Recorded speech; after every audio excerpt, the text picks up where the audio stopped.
स्वागत है आप सभी लोगों का मेरे ईयर एंड रिव्यू में। यानी कि हम 2025 को रैप अप कर रहे हैं। अनफॉर्चुनेटली थोड़ा शिपिंग डिले होने के कारण ये 2025 में नहीं हो पाया, 2026 में कर रहा हूँ। उम्मीद करता हूँ आपको ये वीडियो 4th को दिखने को मिल जाएगा। तो समझते हैं कि हुआ क्या। और ये समझिए एक तौर का वीडियो डायरी है, आधा आपके लिए आधा मेरे लिए है। और आप लोग को भी मैं रेकमेंड करूँगा कि अपने लिए बना के रख लीजिए, चाहे वो मोबाइल में ही हो, चाहे यूट्यूब में हो, फेसबुक में हो, बना के रख लीजिए तो थोड़ा कॉन्टेक्स्ट रहता है कि क्या हुआ, समय बीता तो क्या हुआ।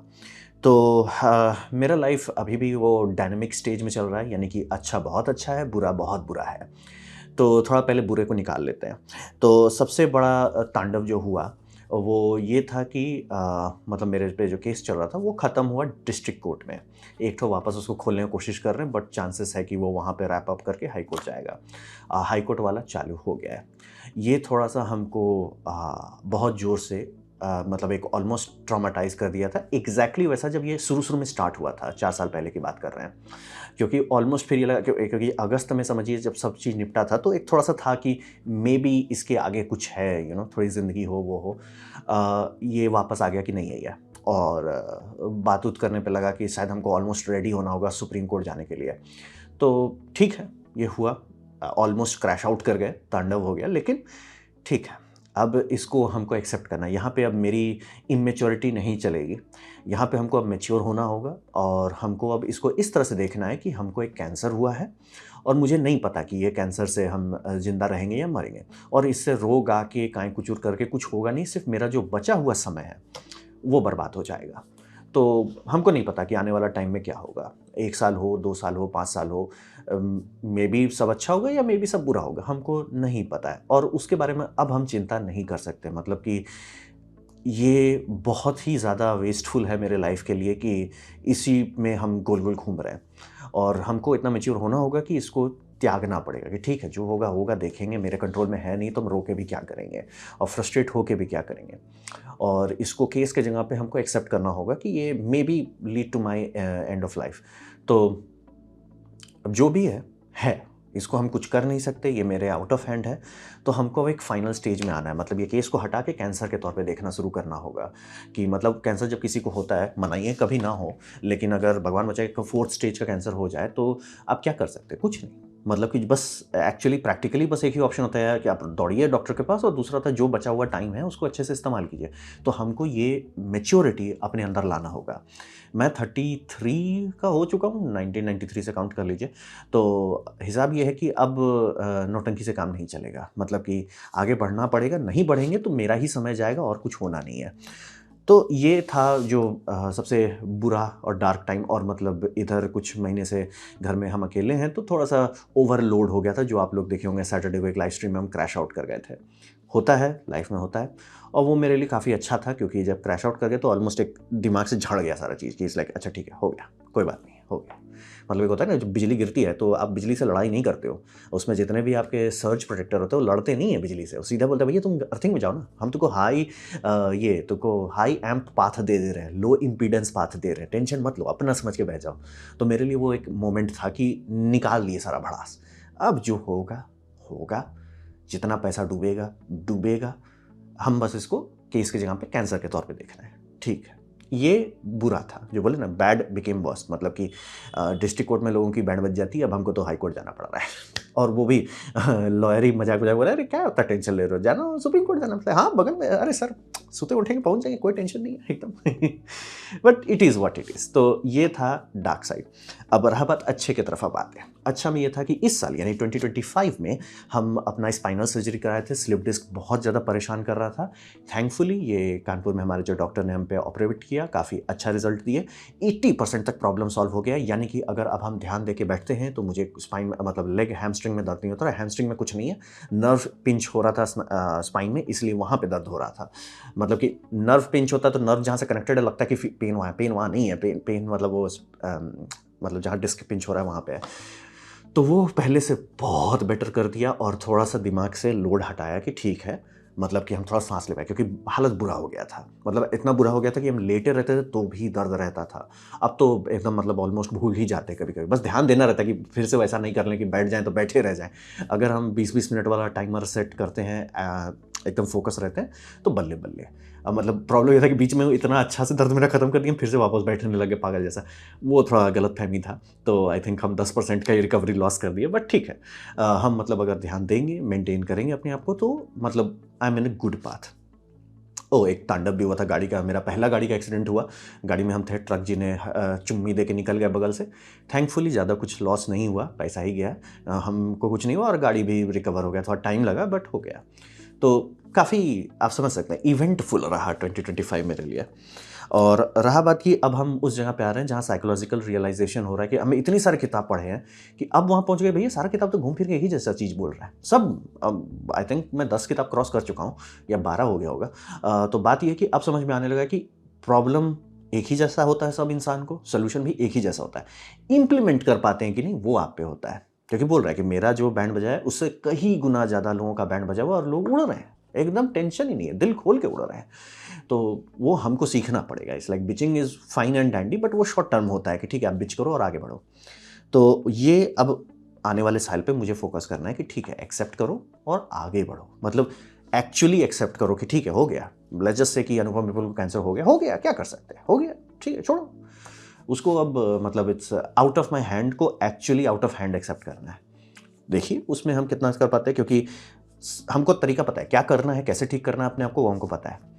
अब बस क्या हम उसको इम्प्लीमेंट कर पाते हैं कि नहीं, और यही मेरा टारगेट होगा 2026 के लिए कि अपने आप को उतना रोबस्ट बनाएं कि जो भी हो, 1-2 साल जो बचा हो मेरे ज़िंदगी में या जितना भी टाइम बचा हो, it should be worth while. कि भैया हम टपकें तो टपके, लेकिन जी के टपके। मतलब एक कहावत कहा जाता है कि it's like when death find you hope it finds you alive. क्योंकि समझना बहुत ज़रूरी है, बहुत लोग डर के मारे या संकोच के मारे में या लोग क्या कहेंगे उसके मारे में बहुत ज़्यादा डर में रहते हैं और दिल खोल के जीते नहीं हैं और टाइम निकल जाता है। तो बात वही होता है कि जीना आ जाए, टपक तो आप जाएंगे ही, जीना आ जाए। तो अब देखते हैं ये हम कर पाते हैं कि नहीं। अब रहा बात की अपॉर्चुनिटीज़ के बारे में बात करते हैं, तो यहाँ अहिरावत वाला बात जो मतलब पिछले 2023 में, सॉरी 2024 में, या 2024 में जो बात शुरू हुआ था, ये ऑफिशियल हो गया 2024 के जनवरी में। सॉरी, एक साल खिसक गया ना, इसलिए थोड़ा सा डिले कन्फ्यूजन हो रहा है। 2024 के मिड में स्टार्ट हुआ था, 2025 के जनवरी में हम दिल्ली एक्सपो में गए थे और ये ऑलमोस्ट ऑफिशियल हो गया है। रहा बात की अहिरावत का अपडेट क्या है, अपडेट ये है कि मशीनिंग बहुत ज़्यादा मुश्किल साबित हो रहा है और कुछ नहीं है। और ऐसा नहीं है कि it's like it's hard to machine, it's just that कि सीरियसली जो वेंडर्स हैं वो उस तरह से मतलब हौच पौच है, शुद्ध भाषा में आप ऐसा समझिए हौच पौच में हम लोग रख रहे हैं, कुछ ऐसा दिक्कत नहीं है, बस हौच पौच है। ठीक है, अगेन ये मेरे को सीखने को मिल रहा है कि एक्चुअल कंपनी बनाने में, एक्चुअल स्टार्टअप चलाने में क्या दिक्कत होता है। तो एक बहुत अच्छा लर्निंग एक्सपीरियंस मिल रहा है। और इसी बीच में एक बंदे जी ने हमसे ज्वाइन किया, बोले कि भैया हमको आपका फ्यूम एक्सट्रैक्टर बनाने का इच्छा है। तो बोले ठीक है चलो बनाते हैं, पैसा हमारे पास नहीं है लेकिन हमारे पास दिमाग है। तो बोला ठीक है पैसा करते। तो हम डिस्कशन स्टार्ट किया कि हम ऐसा सोच रहे हैं, ऐसे ऐसे करके बनाएंगे। हम दिखा दिए भैया हम शीट मेटल से पहले बना चुके हैं, मतलब प्रोडक्शन रेजिड डिज़ाइन मेरे पास था, वो मैंने उसने बना लिया। हम लोग मतलब ऑलमोस्ट अब धीरे धीरे पहुंच रहे हैं कि उसको फाइनलाइज करें प्रोडक्ट बनाने के लिए। मैं आपको दिखाना चाह रहा था, इसीलिए ये वीडियो इतना लेट हो गया। वो एक्चुअली मेरे पास 28 तारीख को, 28 के 26 को मेरे पास आ जाना चाहिए था। आज 3 तारीख अभी तक नहीं आया और हमको आज मैसेज आया कि इट्स लाइक सर मंडे को भेज देंगे। इट्स लाइक ठीक है अब क्या कर सकते हैं है तो है, अब क्या कर सकते हैं। तो बात वही है कि हम, वो मेरे लिए बहुत इंपॉर्टेंट है साइकोलॉजिकली कि अगर बने चाहे नहीं बने, सक्सेसफुल हो चाहे नहीं हो, वो अलग बात है। लेकिन अगर मेरे हाथ में वो आ जाता है कि मेरे दिमाग से कुछ निकला, वो एक्चुअल फिजिकल रियलिटी में आता है, ये मेरे लिए बहुत बड़ा अचीवमेंट होगा। दुनिया जाए तेल लेने, मेरे लिए होगा कि भाई हम बना लिए, क्योंकि हम आर्टिस्ट हैं, इंजीनियर नहीं है, साइंटिस्ट नहीं है, हम आर्टिस्ट हैं। और रहा बात की, एक होता है कि आपको लगता है कि आप सीख रहे हैं, जब तक एग्ज़ाम नहीं होता तब तक पता नहीं चलता कि सही में सीख रहे हैं कि नहीं। और रियल वर्ल्ड में रियल प्रोजेक्ट बनाना से मतलब आप मार एग्जाम में टॉपर ले गए, लेकिन रियल वर्ल्ड में ऐसा ऐसा प्रोडक्ट्स हैं जो देख के समझ में आ जाता है सर ना हो पावे। तो अब रहा बात, क्या हम उससे बेटर बना सकते हैं? मतलब एक होता है ना भांजने का तो भांज दो, लेकिन होता है सर क्या आप डिलीवरी दे पाओगे? तो वो मौका हमको मिला है, तो हम दिल से मनाते हैं कि ये प्रोडक्ट बने। महंगा बहुत होगा, मैं क्षमा चाहूँगा, लेकिन महंगा इसलिए होगा क्योंकि मेरे पास जेफ बेजोस का पॉकेट नहीं है कि बल्क ऑर्डर करके सारा दाम कम कर दें। बट अगेन देखते हैं इसको क्या होता है, कैसे होता है। तो ये भी एक 2 अपॉर्चुनिटीज़ यूट्यूब के साइड में। और रहा बात की चैनल के लिए एक काफ़ी बड़ा टूल अपग्रेड हुआ। ये है मेरे लाइफ का सबसे इम्पोर्टेंट परचेस। जब हम जॉब कर रहे थे तब हम ये खरीदे थे इसको। मेरा लगभग 2 साल का सैलरी गया था इसको कैनन 800D में, और इसको लेने टाइम हम कटौती नहीं की थी। ये मेरे पैसे से लिया गया है और इसमें एक चवन्नी कटौती नहीं की थे। 750 ऑलमोस्ट आधे दाम पे अवेलेबल था, लेकिन हम जानबूझ के नहीं लिए कि उसमें डुअल पिक्सल ऑटो फोकस नहीं था। यानी कि अगर वो लेते तो उसमें हम वीडियो नहीं बना पाते, कॉन्ट्रास्ट डिटेक्ट वीडियो फोकस था। तो इसको हम कटौती नहीं किया। ऊपर से हम किट लेंस भी नहीं लिए। आप देख सकते हैं कि सिग्मा का 17-50 f2.8 लेंस लिए हैं, मतलब कि कटौती एकदम नहीं किए थे इसको लेने में। मेरा मतलब बोल रहे हैं पूरा 2 साल का सैलरी गया। मम्मी हमको हमेशा बचपन से बताती है कि मांगो मत, पैसा कमाओ उड़ाओ, कमाओ उड़ाओ, टेंशन नहीं लेना है, मांगो मत किसी से। तो ये मेरा पहला रिप्रेजेंटेशन था। अब रहा बात, क्या ये एक अच्छा डिसीजन था? ये बहुत अच्छा डिसीजन था। क्यों? क्योंकि इसको लिए और इससे हम चैनल बना दिया, और ये जो अभी इसका रिप्लेसमेंट आया है वो सिर्फ इसके चलते आ पाया है। तो हम कहेंगे कि ये डिसीजन अनुपम विपुल ने बहुत सही लिया था। जितना भी मैंने इसके पीछे मेहनत किया, ये सारा मतलब इसका मल्टीपल में अगर बात करें तो कई कई कई गुने में मल्टीपल है, कि मतलब कितना पैसा इसको हम दिए और कितना पैसा ये निकाल के दिया। एक अच्छा प्रोडक्ट रहा। तो इसका रिप्लेसमेंट क्या है? इसका रिप्लेसमेंट है, ठाडा, ये है सोनी A7 V। रहा बात कि मुझे स्पॉन्सर मिल गए थे, मतलब पर्सनल टाइप की, मतलब ऐसा नहीं कि कोई प्रोडक्ट उडक्ट के लिए, वो अपना काम करते हैं, उसमें हमसे कभी कभी कंसल्टेंसी लेते हैं, उसके लिए है। तो उन्होंने बोला कि ठीक है भाई तुम ले लो। ये 2 साल पहले की बात है। तो बात हम 2 साल से क्यों नहीं लिए थे? बात है उस टाइम हमको पता था A7 V आने वाला है, और हम नहीं चाहते थे बीच डिसीजन में कुछ लेना, क्योंकि हमको पता था सोनी का अपडेट साइकिल क्या है। अब रहा बात कि हम सोनी पे ही क्यों फिक्स थे, जबकि ये मेरा पहला कैनन था। कैनन बहुत, मतलब जब इस टाइम कैनन था तो इस टाइम था कैनन का नाम जिसे रेबल TI कहते थे। रेबल सीरीज़, मतलब अब तो लगता भी नहीं कि रेबल सीरीज़ कैनन ने ही बनाया था। मतलब इतना वो लोग चिंदी चोरी करते हैं प्रोडक्ट्स में कि दिल से अच्छा नहीं लगता। कहने को सब चीज़ दे देते हैं, हीट सिंक हटा देते हैं। जैसे कि हमसे कितने लोग लड़ रहे थे कि ओ R6 Mark III over heat नहीं होता। इसलिए भैया जितने लोग खरीदे उनका हो रहा है। हमारे जो हम पाकिस्तानी से के साथ लाइव स्ट्रीम किए तो उसका भी वही दिक्कत था कि भैया कैनन ओवर हीट होता है। उसका जो SoC ओवर हीट होता है। क्यों ओवर हीट होता है? कि उसमें हीट सिंक नहीं है। और हम सीधे बोले, अगर आपको कैनन पसंद है कोई दिक्कत नहीं, आप आराम से C50 खरीदिए, खुश रहिए। नहीं ऐसा नहीं तुम जबरदस्ती कर। इसलिए देखो भैया, मैं वर्स्ट के सिनेरियो बताऊंगा, ताकि मेरे कहने पे अगर कोई कुछ डिसीजन लेता है तो कल को वो मेरा सिर ना खाए। तो ऑब्वियसली हम वर्स्ट के सिनेरियो कहेंगे। तो रहा बात, और दूसरा मेरे को ये था कि मैं चूँकि डेली वीडियो बनाता हूँ, ऑलमोस्ट समझिए हफ्ते में 10 वीडियो बनता है, तो एक्चुअली 12 बनते हैं। तो हिसाब ये रहता है कि हम स्टेप्स कम करना चाहते हैं। उसमें एक बहुत इंपॉर्टेंट बात है, जैसे अभी आप ये माइक देख रहे हैं, ये माइक हटाना चाहते थे। ये रोड का माइक, रोड वायरलेस गो 2 है, अच्छा माइक्रोफोन है, लेकिन ये मतलब अर्ली प्रोडक्ट्स था। हम उसको रिप्लेस करना चाहते थे इससे, DJI Mic 3 से। अब रहा बात कि इससे क्यों रिप्लेस करना चाहते थे। ये 32 बिट बल्ले बल्ले, 32 बिट को ये 24 बिट में स्केल करके देता है, बल्ले बल्ले। वहाँ तक तो ये आपका रोड का जो प्रो है वो भी कर देगा। दिक्कत ये है कि रोड प्रो आपका कैमरा में डिजिटल ऑडियो नहीं डाल सकता है। और अगर आप लोग मेरा कैमरा ट्यूसडे वाला वीडियो देखे होंगे तो मैं बार बार बोलता हूँ कि डिजिटल ऑडियो ही ट्रांसमिट होना चाहिए। एक बार जब यहाँ कन्वर्ट हो गया एनालॉग टू डिजिटल, डिजिटल से दोबारा एनालॉग नहीं कन्वर्ट करना चाहिए, और वो भी 2 बार करना पड़ता है। आपका जो ये रिसीवर है वो पहले डिजिटल को एनालॉग में बदलेगा, फिर उसको ट्रांसमिट करेगा, पहले वहीं नॉइज़ ऐड हो जाएगा, फिर आपका कैमरा का प्री एम्प्स है वो दोबारा उसको एनालॉग से डिजिटल करेगा। तो ये 2 नॉइज़ स्टेज आ जाता है, और हमको इसका पेनल्टी पड़ता है कि हमको ये करना पड़ता है, क्या बोलते हैं, जो वीडियो एडिटिंग सॉफ्टवेयर है उसमें एडाप्टिव नॉइज़ रिडक्शन डालना पड़ता है।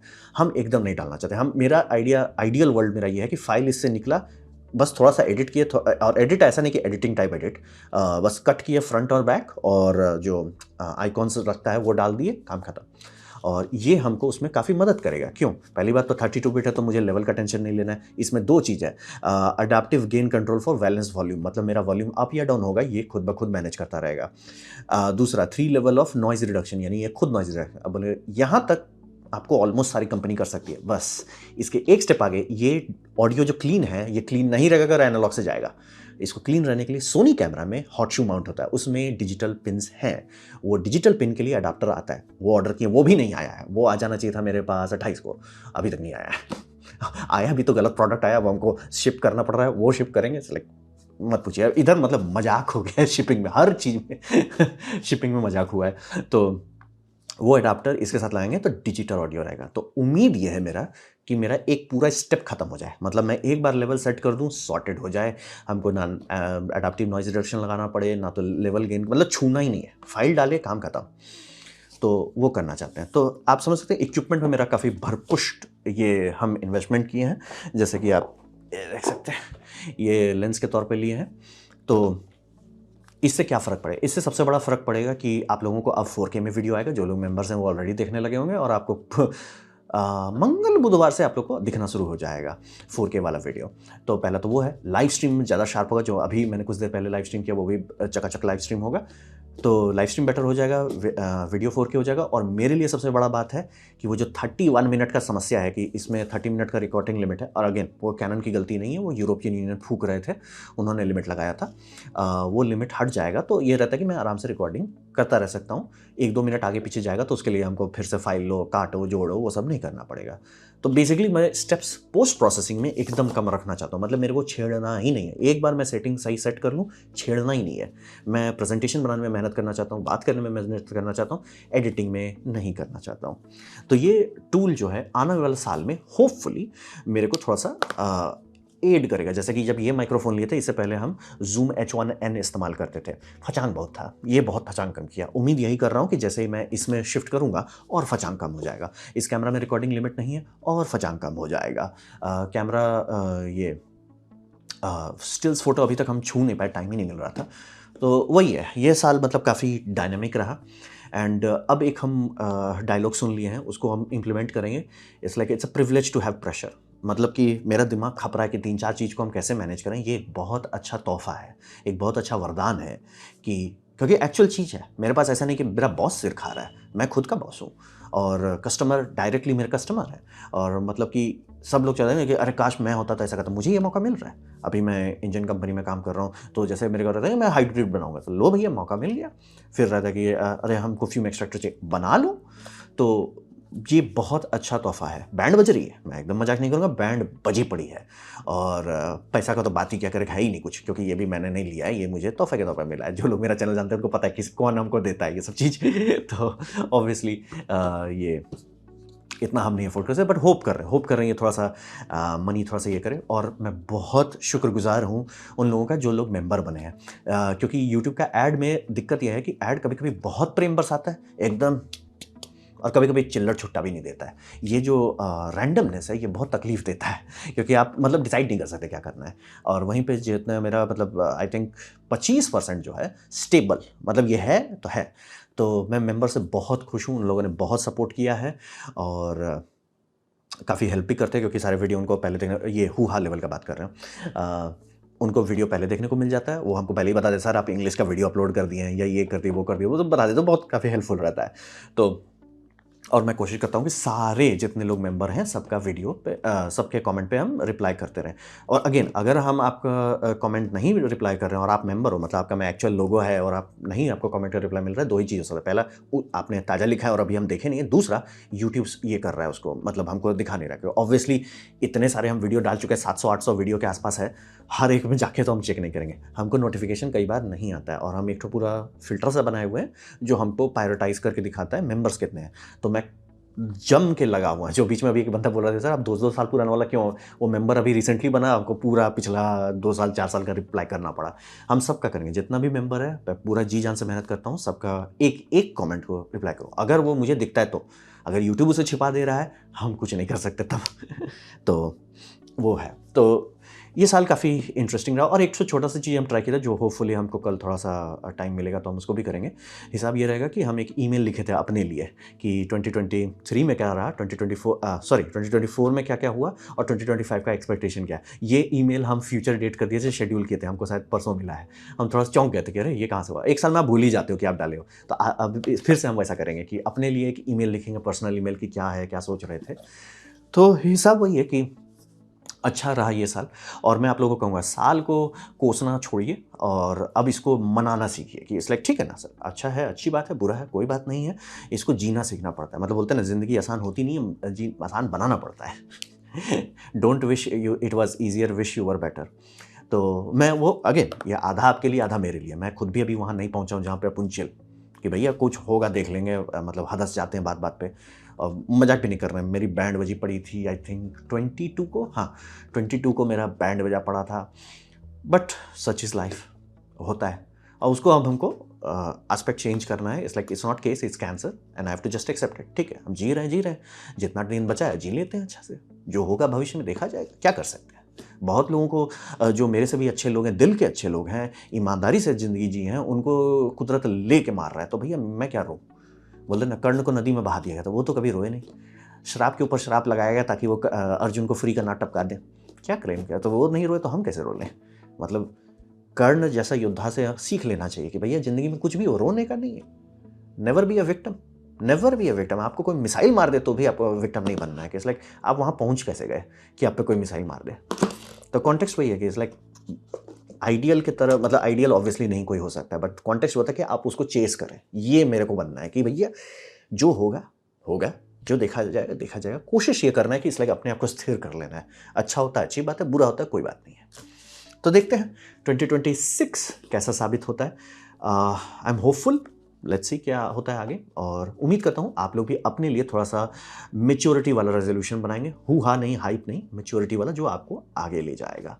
तो इसी के साथ हम आप सभी लोगों से विदाई लेते हैं। उम्मीद करते हैं आपको ये थोड़ा सा पर्सनल डायरी थोड़ा हेल्पफुल साबित हो किसी काम के लिए, और आपसे दोबारा मुलाकात होती ही रहेगी। चैनल तो चलता ही रहेगा, तो ठीक है। इसी के साथ हम आप सभी लोगों से विदाई लेते हैं। आपसे दोबारा मुलाकात होगी हमारे नॉर्मल शो में। बाय।